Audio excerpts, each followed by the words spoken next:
আসসালামু আলাইকুম, সবাই কেমন আছেন? আজকে আমি রান্না করব গরুর কলিজা ভুনা। আর এই যে প্রথমে গরুর কলিজার উপরে যে আবরণটা থাকে ওটা উঠে ফেলতে হবে, তারপর টুকরো টুকরো করে কেটে নিতে হবে। তারপর গরম পানির মধ্যে গরুর কলিজাটা দিয়ে এই 2 থেকে 5 মিনিট মতো একটু ফুটিয়ে নিতে হবে। তারপরে পানিটা ছেঁকে নিতে হবে। ছেঁকে নেওয়ার পরে এরকম দেখা যাবে। আর আমি গরুর কলিজার সাথে আলু অ্যাড করছি। আমি আলু আর গরুর কলিজাটা একরকম ভাবে কেটে নিয়েছি। তারপরে আমি এটা রেখে দিয়েছি। তারপরে তেল গরম দিয়ে আমি পেঁয়াজ কুচি দিয়ে একটু ব্রাউন কালার করে ভেজে নেওয়ার পরে আমি আদা বাটা রসুন বাটা দিয়ে আদা রসুনটা পেঁয়াজের সাথে খুব ভালোভাবে ভেজে নিয়েছি। তার মধ্যে আমি হলুদের গুঁড়া, মরিচের গুঁড়া, লবণ এগুলো দিয়ে নিচ্ছি। আর সাথে গরম মসলা দিয়েছিলাম। গরম মসলার মধ্যে ছিল দারচিনি, এলাচ আর তারপর জিরে দিয়েছিলাম। আর এই যে তারপর খুব সুন্দর করে আমি মশলাটা কষিয়ে নিয়েছিলাম। আর মসলা যত ভালো কষানো হবে তত কিন্তু ভালো লাগবে। আর কোনো কাঁচা গন্ধ যেন না থাকে এদিকে খেয়াল রাখতে হবে। মসলাটা যখন কষানো হয়ে গিয়েছিল তার মধ্যে আমি আলু আর কলিজাটা দিয়ে খুব সুন্দর করে মাখিয়ে নিচ্ছি। আর এরকম ভাবে রান্না করলে কিন্তু ভালো হয়। আর যেহেতু প্রথমে গরুর কলিজাটা গরম পানিতে হালকা একটু সিদ্ধ করে পানি থেকে ছেঁকে নিয়েছিলাম, এর জন্য কিন্তু কলিজার কোনো ব্যাড স্মেল থাকবে না।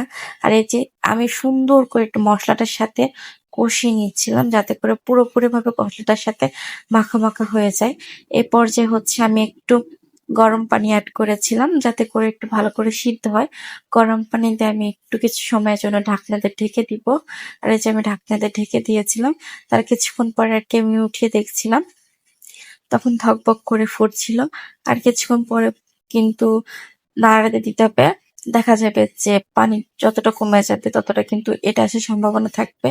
আর এই যে তারপরে আমি আবারও ঢেকে দিয়েছিলাম। তারপর ঢাকনা খুলে দেখি পানি অনেকটাই কমে এসেছে।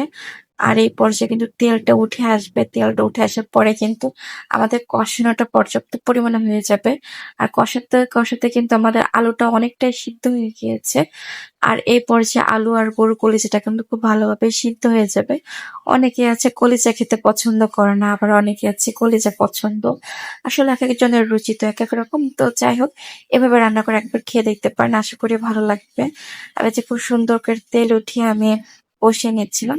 আর যখন তেলটা উঠে এসেছিল এই পর্যায়ে তার মধ্যে এবার আমি ঝোলের পানি অ্যাড করব।